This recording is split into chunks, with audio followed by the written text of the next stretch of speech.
Assalamu alaikum wa rahmatullahi wa barakatuh. Wa alaikum assalam wa rahmatullahi wa barakatuh. Welcome, Dr. Harun, and welcome everyone. Thank you so much for joining us. My name is Rawda Aljawhary, and I'm a student at the Boston Islamic Seminary, BIS. I took a course there. I took a Quranic immersion course last fall semester. And I came to this class because I had been away from the Quran for a long time, and I was trying to repair my relationship with the Book of Allah. And alhamdulillah, as a result of this course, I was really able to deepen my understanding of the Quran. I was able to repair my relationship and fall in love with the Book of Allah, alhamdulillah, which really greatly benefited me this Ramadan because of this course. So I'm very grateful to BIS. And I'm very glad to be here with Dr. Harun Spevack. So before I tell you more about Dr. Harun, more details about Dr. Harun, I wanted to introduce Real Talk with Students and Faculty, which is the series that the Boston Islamic Seminary is hosting. This is a series of conversations between faculty and students, and it just opens a space for Islamic intellectual conversations. It explores the principles that BIS is founded upon as an American Islamic institution. And of course, most importantly, it lets us get to know our esteemed faculty and the wisdom and experiences they bring to our community. So, Dr. Harun Spevack is our faculty guest today. He is a close and dear mentor of mine. Alhamdulillah, I'm very grateful to him. He is our chaplain at Brandeis University.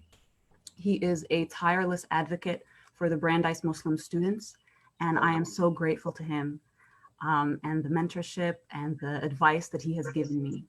Alhamdulillah. Jazakumullahu khairan. Alhamdulillah. Yakum, dear Ustad. I'm not done with you yet. Dr. Harun Spevack. He's a professor of Islamic Studies and author of numerous books and articles for academic and general audiences, an extremely talented musician. He was born and raised in Albany, New York. He has lived and worked in Boston, New Orleans, New York, and Turkey. After a career of performing and teaching music, he became a professor of Islamic Studies and has taught at several universities, including Harvard, Colgate, Loyola, New Orleans, and Brandeis University now, most recently. Welcome, Dr. Harun. Thank you. It's good to be here. Alhamdulillah. Jazakumullahu khairan. It's an honor. Wa iyyakum. So I have a few questions for you. The first one is, if you can please share with us how you came to Islam and your conversion. Sure. Alhamdulillah. Bismillah ar-Rahman ar-Rahim. Alhamdulillahi Rabbil Alameen.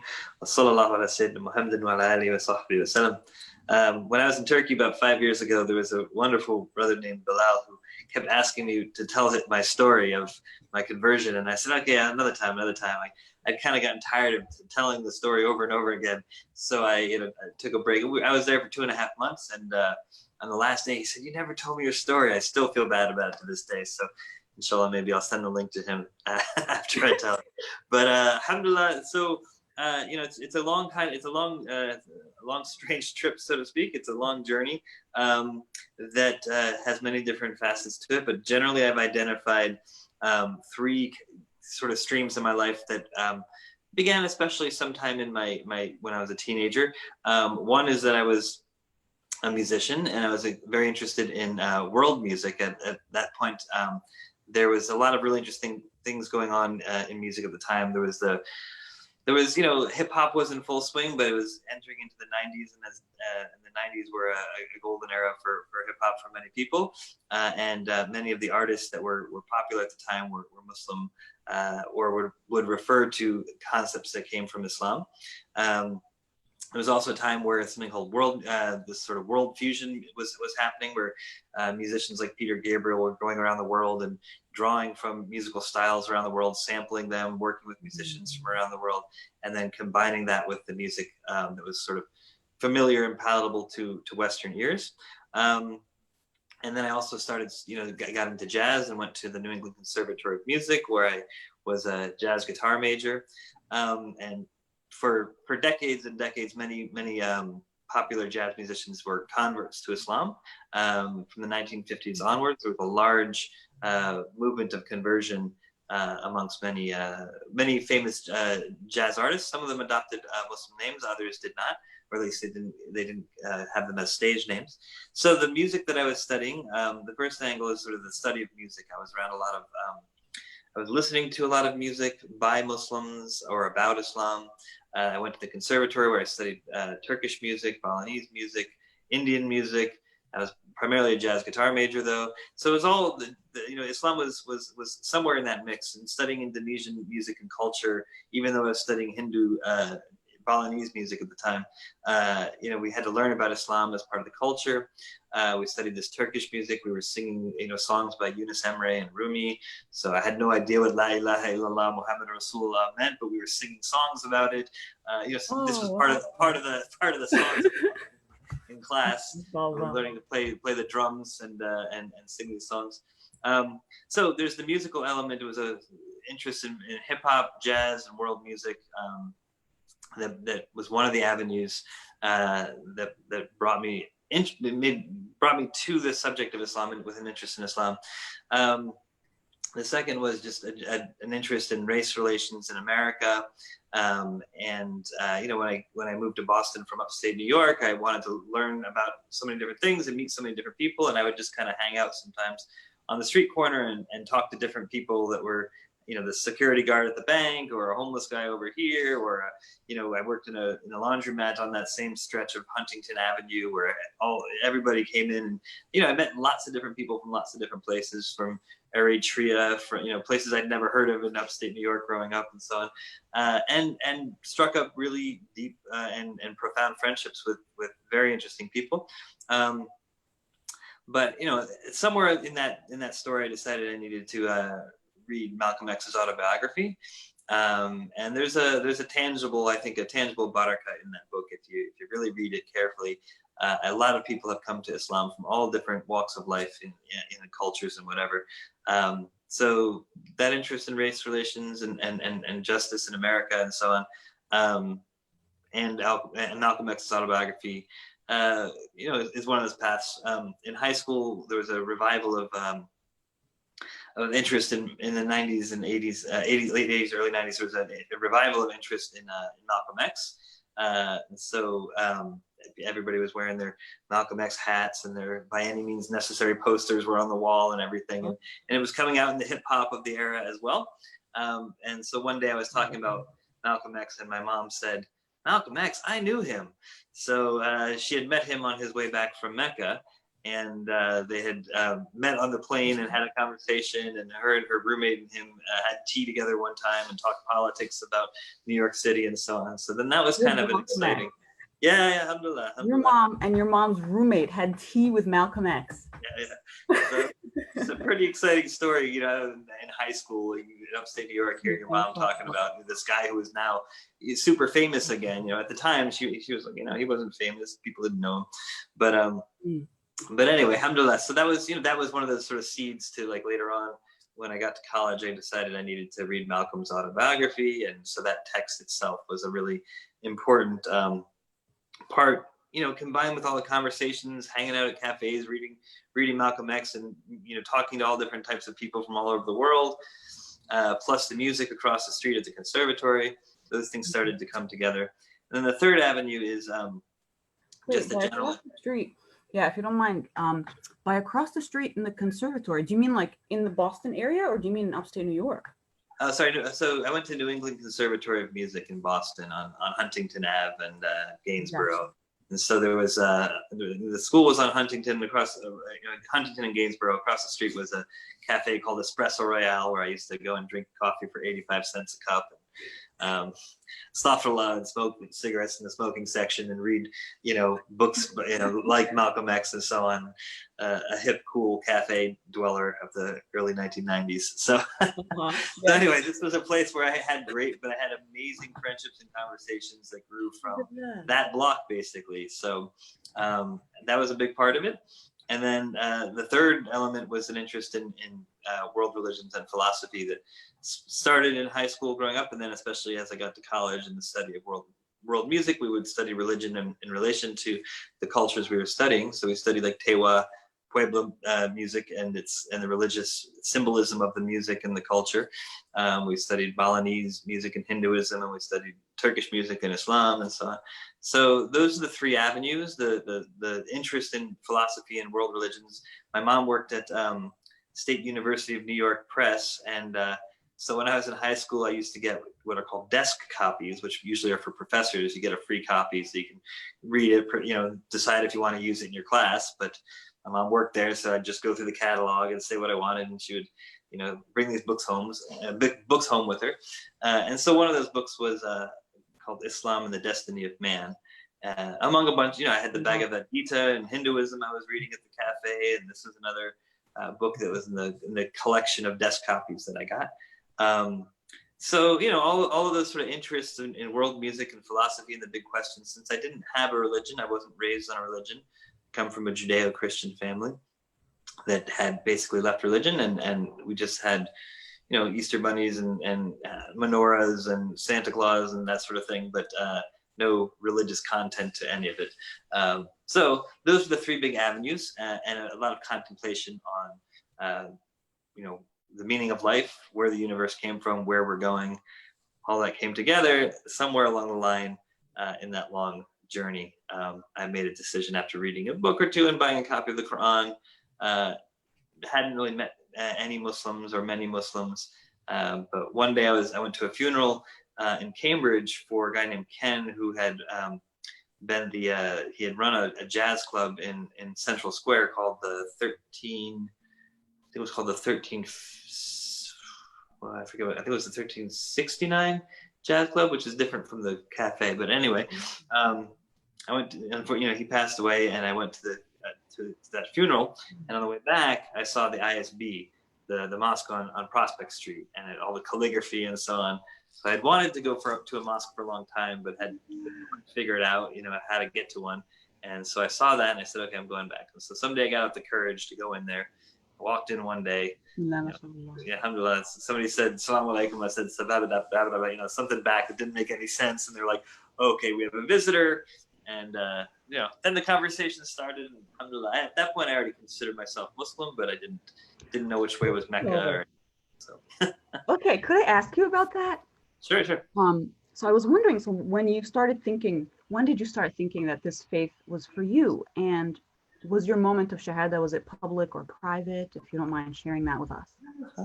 Yeah, that's a great question. I basically would say that like in 1996, I was still searching, but had moved from agnosticism to, monotheism with an inclination towards Islam. But I hadn't fully, embraced it yet. By 1998, I took shahada in a mosque, and I was, full-on Muslim at that point.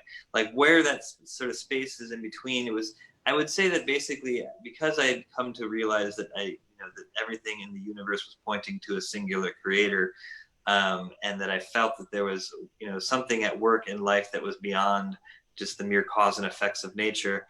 That as a sort of monotheist exposed to Islamic teachings, I learned about the concept of dhikr, of remembrance, and putting remembrance into your life. And so again, I didn't know which direction was Mecca. I didn't know how to pray. The first time I tried to pray, I just put my forehead on the ground. I think I was facing west, and I essentially just made dua for like 10 minutes until I got a headache or something. So you're like, oh, I can't breathe down here.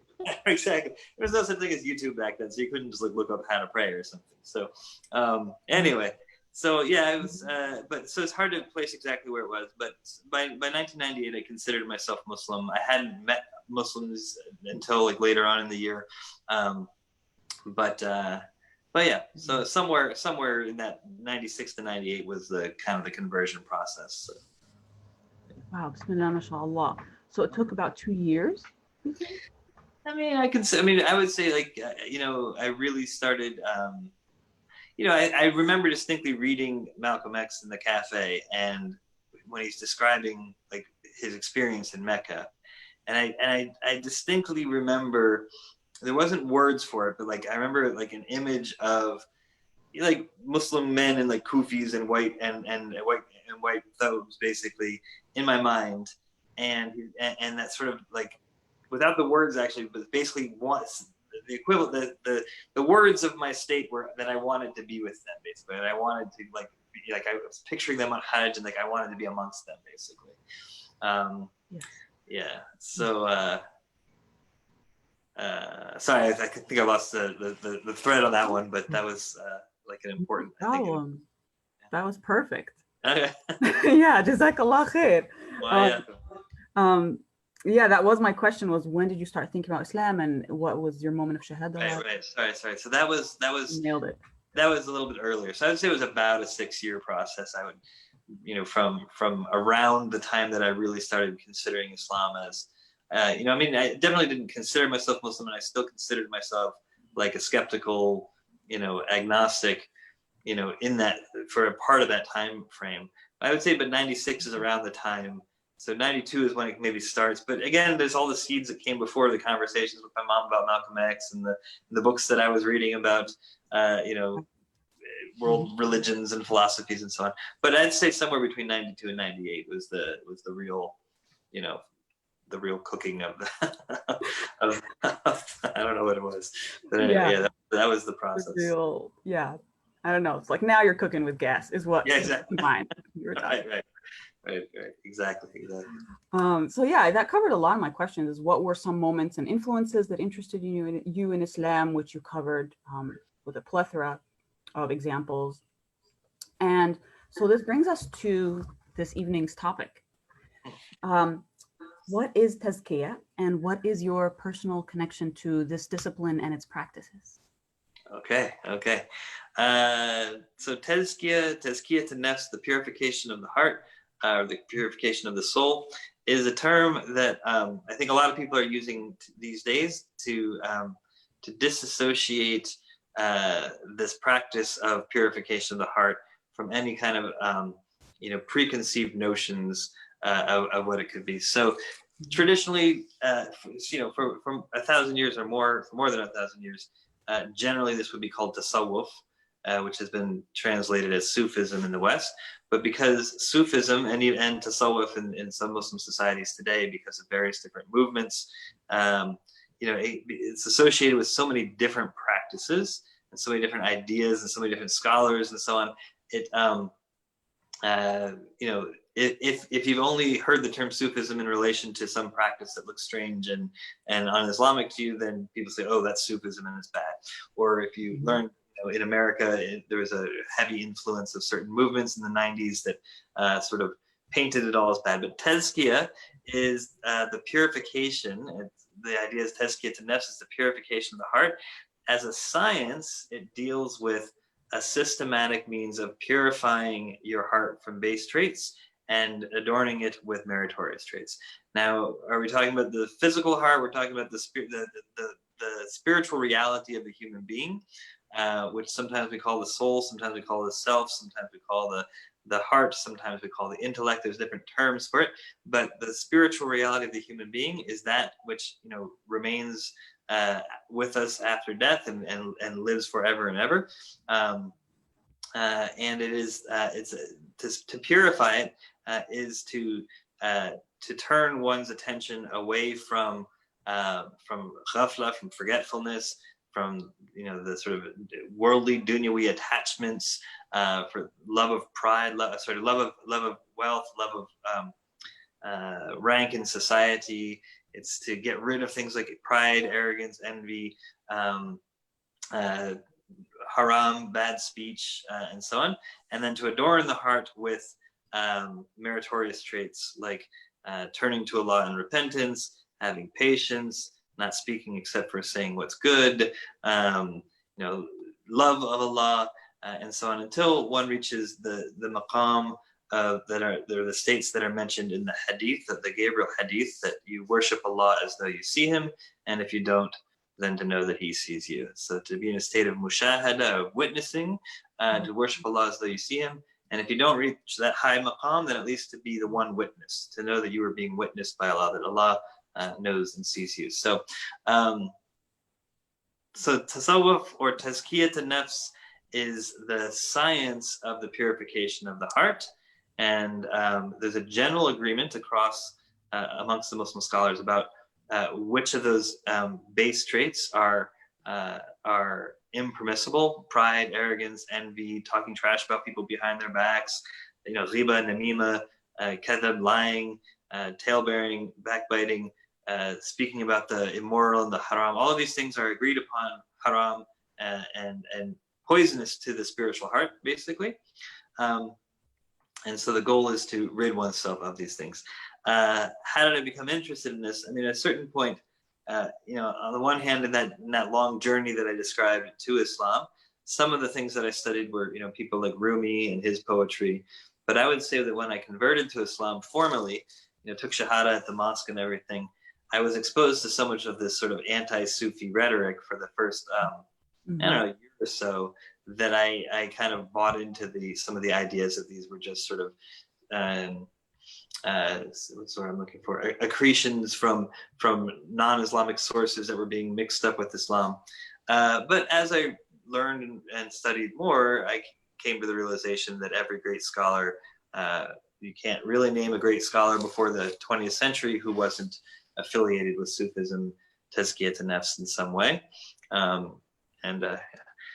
triple dog dare anybody to name somebody who wasn't. So it doesn't mean that it was called Tazkiyat an-Nafs or that it was called Tasawwuf, but you'll find that a general agreement on the purification of base traits and the adornment with meritorious traits.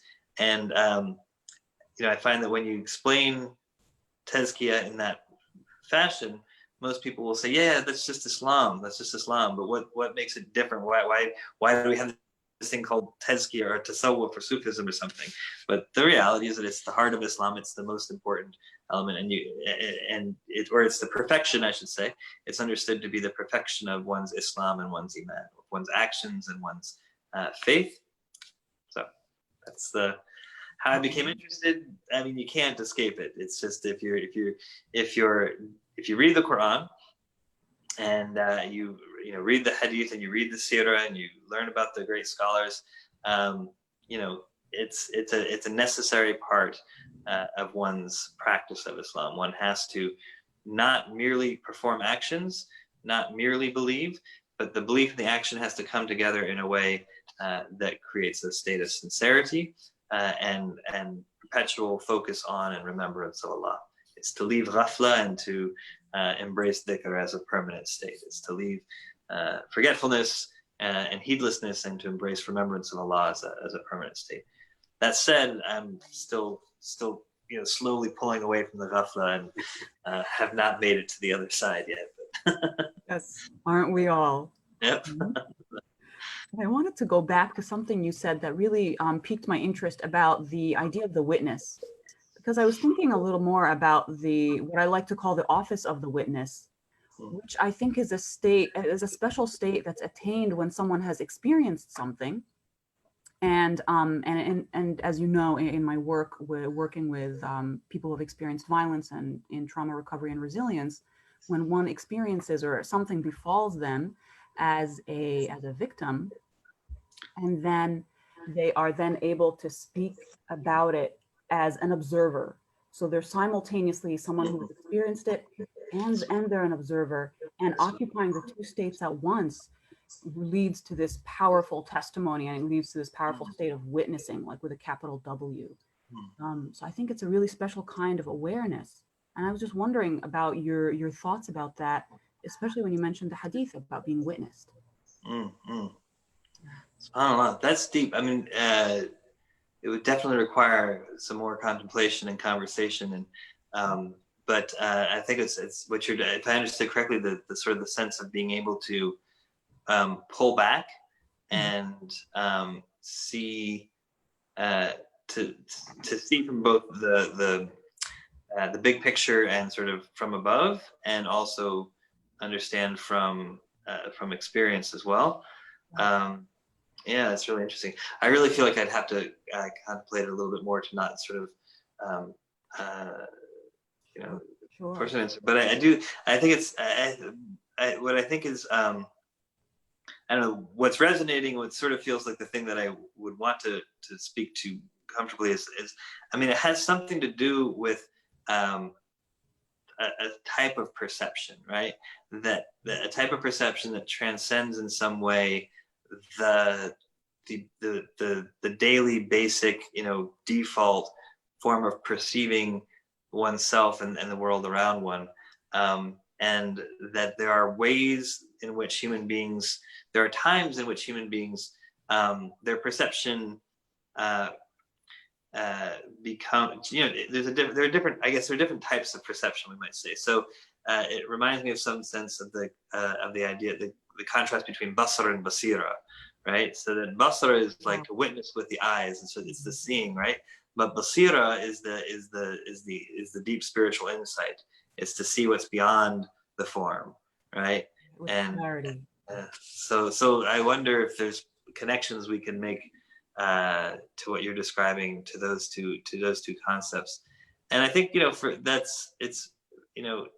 me it's been and historically, when you read about people who specialize in tazkiyat an-nafs, the way that they describe it is that they saw that there was something beyond the physical world. They saw that there was a reality beyond the everyday kind of experiences, and they sought ways to access that spiritual perception, that deeper perception.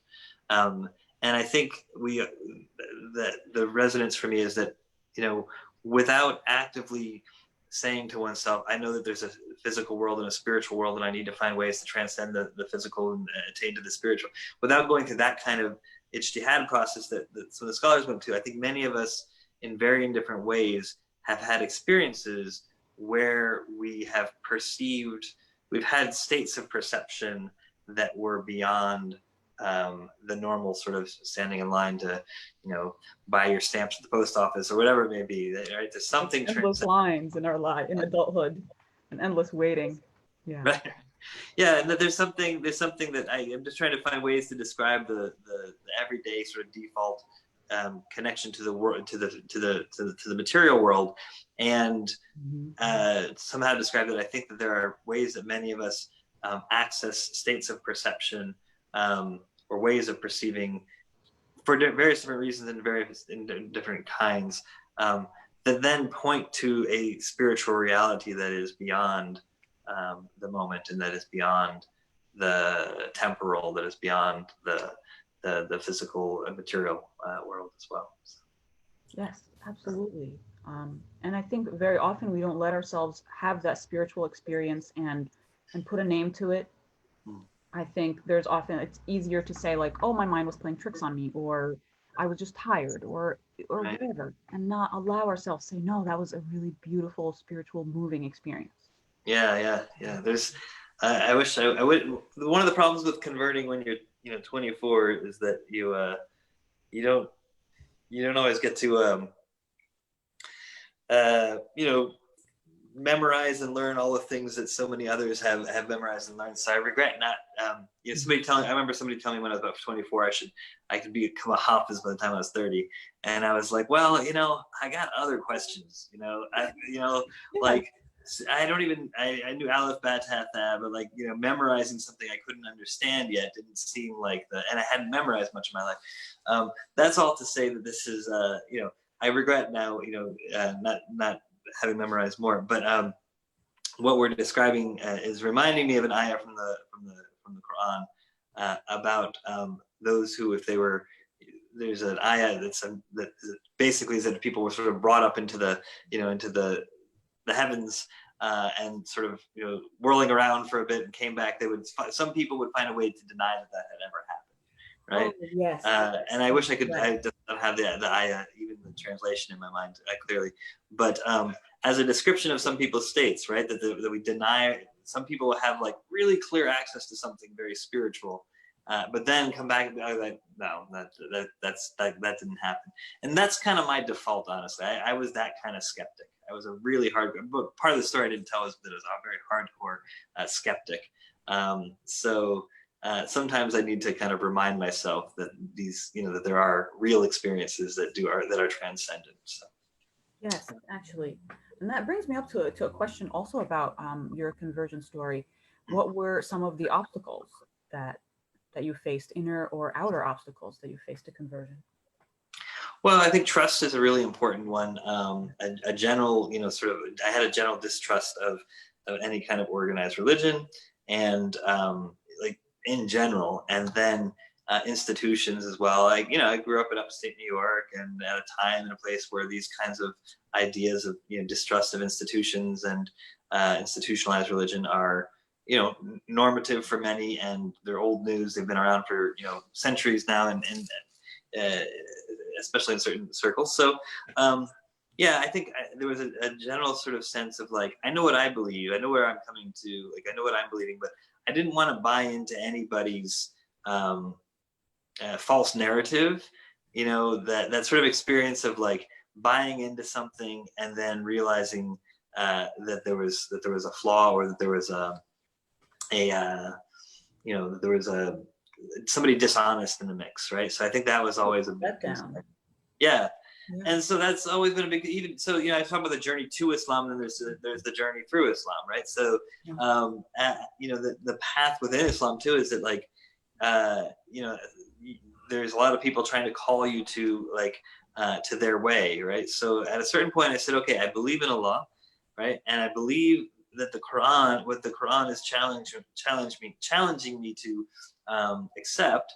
And so therefore I believe the Prophet Muhammad sallallahu alaihi wasallam is the prophet. So if I believe that the Quran that I'm reading is divine revelation, and because it comes from Allah and was given to the Prophet Muhammad, okay, I'm Muslim, okay, I'm cool with that now, right? So then I went in the door and I took Shahada, and they said, you have to take Shahada in front of witnesses. And I was like, no, I don't. I believe in this. I don't need nothing from nobody, right?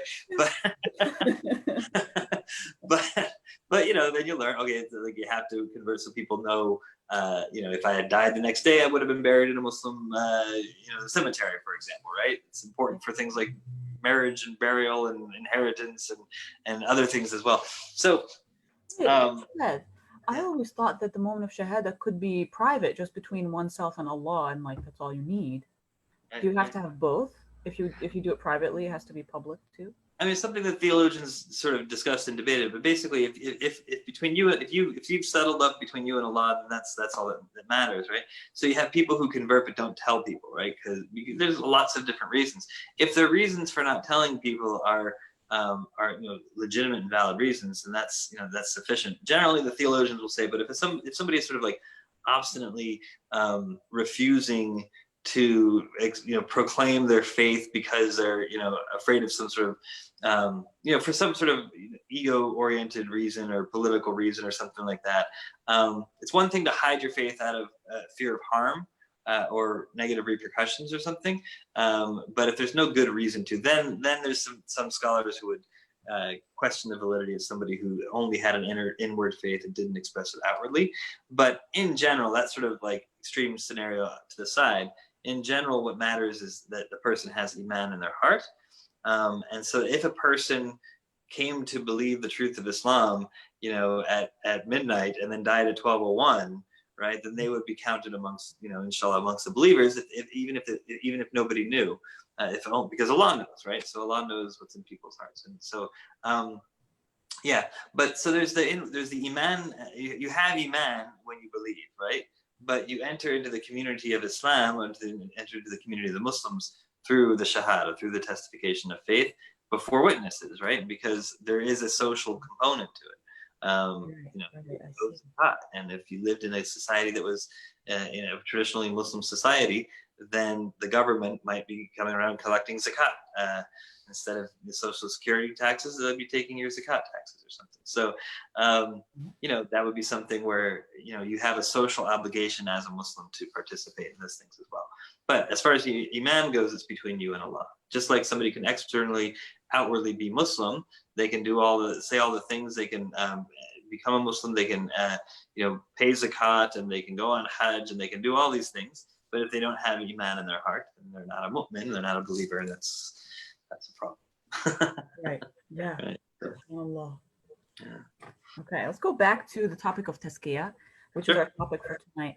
And I was thinking, can you tell us? Also, you did cover what are some of the fruits of tazkiyah. I'm curious about two things. What are some of your personal practices with tazkiyah, and how has tazkiyah influenced your Ramadan? Okay. So three things. The fruit personal practices, and influence on Ramadan, right? And yeah, I don't mean to overwhelm you, but you did cover fruit. You said to adorn oneself with meritorious characteristics. Yeah. It's. I wish I had my book handy here, where I have a book, a list of the 10 Mabadi al-Ashra, the foundational departure points for the study of the science, and in Tezkiah, they mention the specific fruit, but generally it's about having the fruit of Tezkiah is you could say ikhlas. I'm gonna just, sorry, I think we might get, I'm gonna just plug this in. This all-day battery is apparently not true. So let me, so the fruits. Hello? Still here? Yes, yeah, Can you hear me? For a second. Yeah, we can now. All right, sorry, I almost invited Siri to the conversation. No problem. Okay, so the fruits of Tezkiah are ikhlas, sincerity, right? Having sincerity, doing, sincerity in worship. I want to tell a quick story if I can. Somebody will cut us off at some point, I think, but if not, let's. Yeah. So when I was in Turkey, I met this sheikh who was a Kurdish sheikh from Syria, who had been run out of his home and his madrasa and his village, his town, by ISIS, and really a terrible story. And I met him in Turkey, and I didn't know him, he didn't know me, so I was there studying theology with a sheikh daily for 2.5 months. But so he's just making kind of small talk. Have you heard of Sufism? And I was like, yeah, I've heard Tasawwuf. Have you heard of Tasawwuf? I'm like, yeah, I've heard of Tasawwuf, but I'm not gonna say too much because this is an opportunity to learn from somebody. I'm not like, yeah, I know. Let's move on. So he's explaining it to me like it's the first time I've heard it, and so he says, what's that? I just said ever the humble student. So, it was a little bit like, it's mostly because I just wanted to hear what he had to say, I could have, yes, of course I know, or something. But anyway, so he says, he's like, so he's like, there's a story of a man who wakes up in the middle of the night for some need, and he when he returns to his bed, there's a cat on his bed. So rather than interrupting the cat, he sleeps on the floor. And he said, Tasawwuf seeks to produce a person like this. And this is what Tezkiah seeks to produce, a person with that level of sincerity, right? That he preferred the cat over himself. And I was like, this is, and I'm in a madrasa, I'm surrounded by books. And the amazing thing is I'm also surrounded by real scholars, amazing high level scholars, because they're all hanging out together, sipping tea in this room at the time. And I'm getting to sort of be a fly on the wall. But, there's so many books written on Tasawwuf. I have a bunch around me here, but but his description was that story, and that's what it seeks to produce. Al-Junaid has said that, who was a early foundational figure in Tezkiah, said that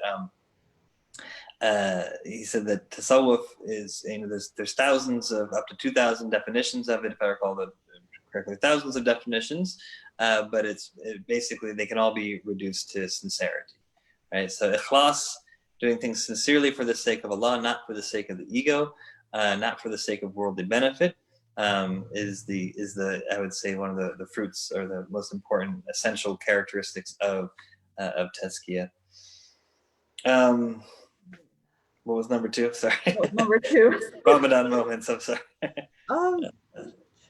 We said, how has Tezkiah influenced your Ramadan? That was one. Okay. Yeah, that was one of them. Yeah. So, I've tried to, I've tried to, do more dhikr and du'as, and busy myself with actions that are the types of actions that I would, be comfortable meeting Allah with on Yawm al-Qiyamah. So it can be studying, it can be writing, translating something. Trying to recite certain adhkar, certain dhikrs.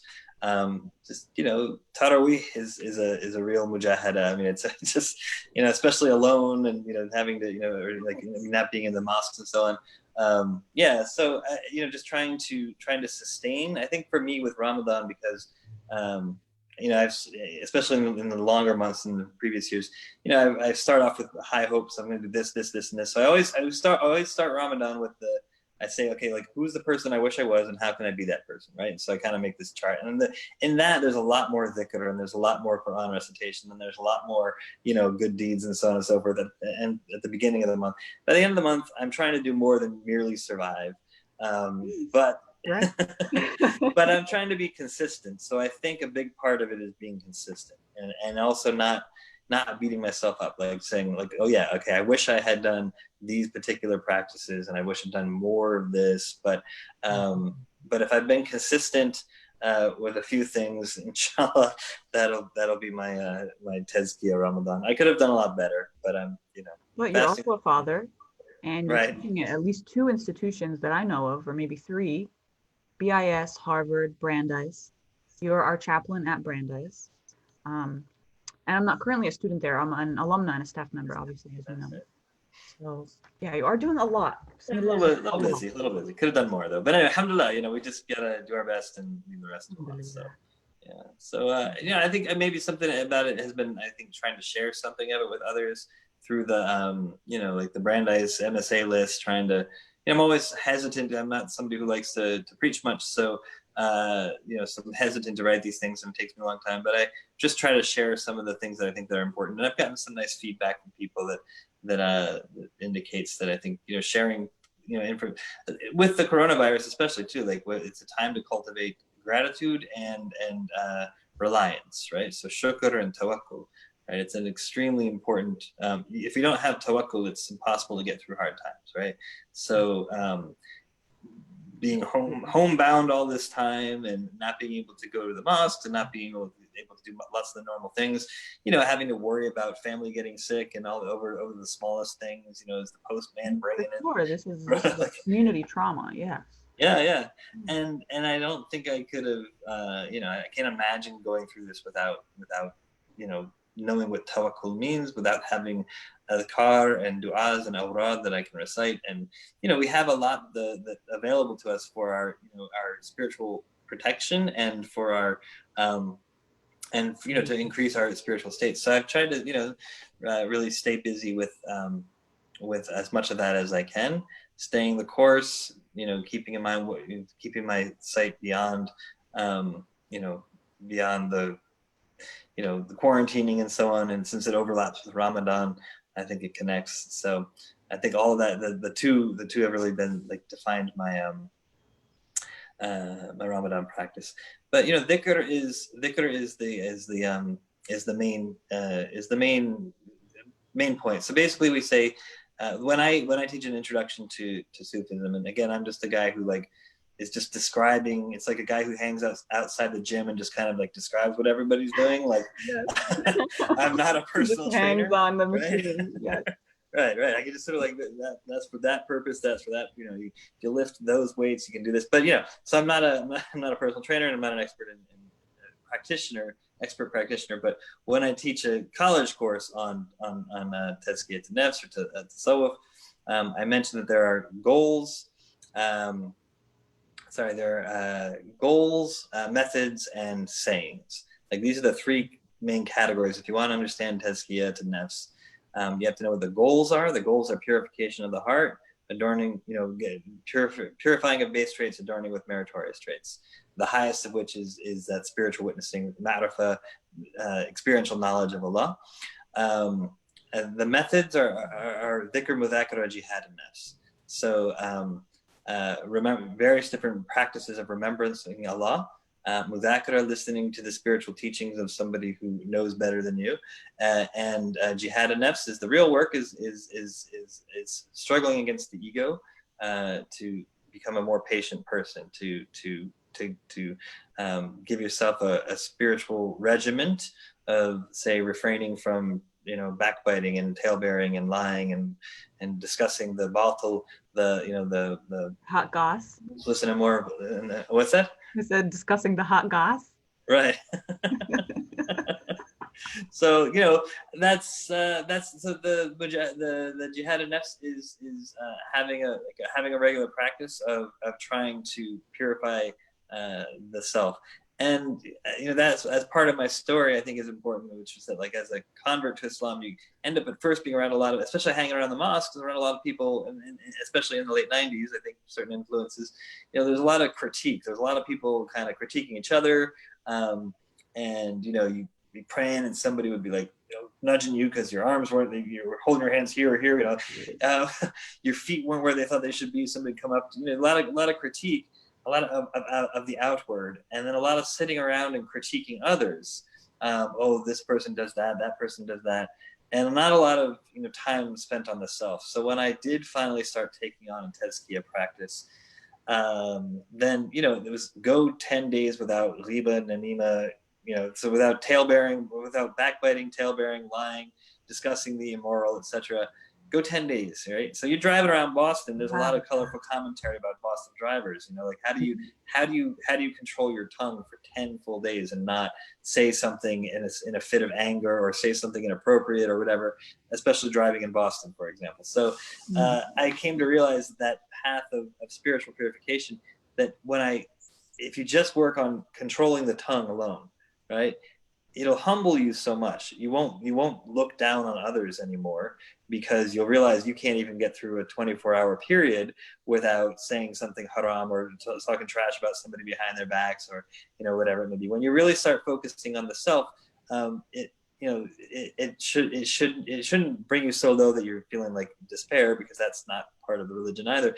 But it should humble you enough that you stop looking down on others, and you see yourself as low as it gets, that we're all sort of struggling to improve. So when you approach the practice of Islam through purification, and through an emphasis on your own purification, it produces it changes the way we interact with others.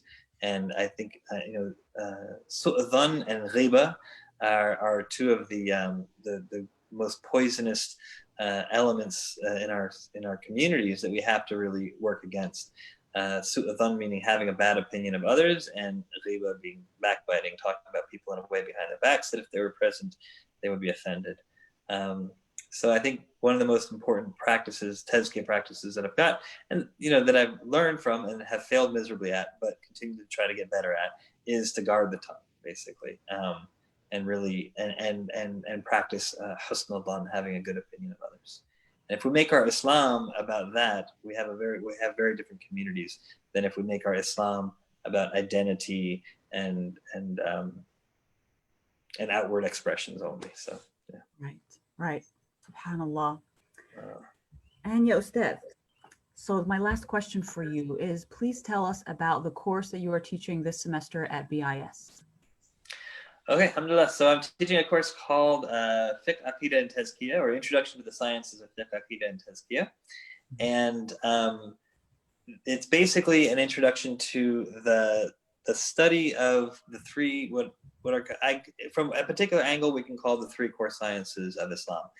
Fiqh is the science of Islam, Islam being the dimension of the body, Islam being the dimension of the 5 pillars of Islam, the testification of faith, the Salat, right, the daily prayers, fasting, giving Zakah, going on Hajj. All of these things are movements, abstentions of movement, of actions. They're all in the domain of action. Fiqh is the science of the domain of the actions. It's connected to it's the science of determining what is connected to Allah's pleasure and displeasure in terms of our actions, right? So there's an introduction to the science of fiqh. How do we go about determining, what is this halal, is this haram, is this permissible, is this impermissible, is this meritorious, is this disliked? How do we know everything? Every single human action, Allah has assigned a value to it. How do we learn what that value is? Fiqh is the science of determining the value of every human action possible. Aqidah is the science of belief. What do we believe in our hearts? Right? What do we believe about Allah, the messengers, the divinely revealed books, the Day of Judgment, destiny, the angels? These are, like I mentioned that out of order, forgive me, but the 6 articles of faith, as well as the other issues that the Quran treats. So what is it we believe to be the reality of things? What is it that we believe to correspond to reality? How are things in the world? Who is it that we worship? Who is the creator of the universe? Who do we worship? What are his attributes? How do we come to know him? Who did he send as messengers? What were their attributes? And what was the core message that they brought in terms of belief in the reality of the universe and the reality of the afterlife? That's Aqidah. And then Tezkiyah to Nafs, I think we've mentioned that a bunch. So as the purification of the soul. So we have body, mind, and soul. Fiqh is the science of the body with regard to the value that Allah places on human actions, as opposed to medicine, which would be the science of the body with regard to health and wellness. But here we're talking about fiqh is the science of what is the value of charity? What is the value of prayer? What is the value of eating pork? What is the value of drinking alcohol? Right? There's considered a negative value that it's haram, it's impermissible. The ruling is that drinking alcohol and eating pork is impermissible. The value or the ruling of prayer is that it is rewardable and is obligatory and is beloved to Allah, and so on. So body, that's the science of the body, the science of the mind or belief, and the science of the soul. Those are the three sciences that we cover, but we talk about how to study them. We try to dig deep, but in one semester you can't cover it all. So I give an exposure to some of the depth, but also really talk about like what are these sciences and where do you get this knowledge and how much of this knowledge is required of each individual and how much of this knowledge is enough for the for the imams and the specialists and so on. So it's an introduction to the sciences, the content of the sciences, as well as the approach to learning the sciences. Okay. And classes look like this, me talking a lot and then going, asking questions. That's no problem. And it's always a pleasure, ya Ustaz. Alhamdulillah, it's an honor. Thank you so much for sharing your knowledge and your expertise and your time with us today. Jazakallahu kullu khayran. And I would like to remind everyone that it is not too late to register for Dr. Harun's course, and the link is available below. So please check it out. And additionally, BIS is doing a Launch Good campaign called Finish Strong This Ramadan with BIS. So please donate in the link below to the next generation of American Muslim scholars and leaders. And additionally, the next Real Talk session will be this Wednesday, and it will be with our beloved faculty and students. It will be with Dr. Saleem Ibrahim and Nujat Chaudhry discussing women in Islam this Wednesday. So please tune in. And Jazakumullah kulla khayran. Thank you so much to our esteemed guest, Dr. Harun Spevack. Jazakumullah khairan wa iyyakum. I appreciate it. Alhamdulillah, it's been an honor. I hope I didn't go on too long, but I really enjoyed the questions and the opportunity to speak about them. So, thank you so much, Ustad. It's always a pleasure to speak with you. Alhamdulillah. You too. Jazakumullah khair. Alhamdulillah. Wassalamu alaikum wa rahmatullahi wa barakatuh. Wa alaikum assalam wa rahmatullahi wa barakatuh. Alhamdulillah Rabbil Alameen wa sallallahu ala sayyidina Muhammad wa ala alihi wa sahbihi wa sallam. إن صلاتي ونسكي ومحياي ومماتي لله رب العالمين بذلك أمرت وأنا من المسلمين.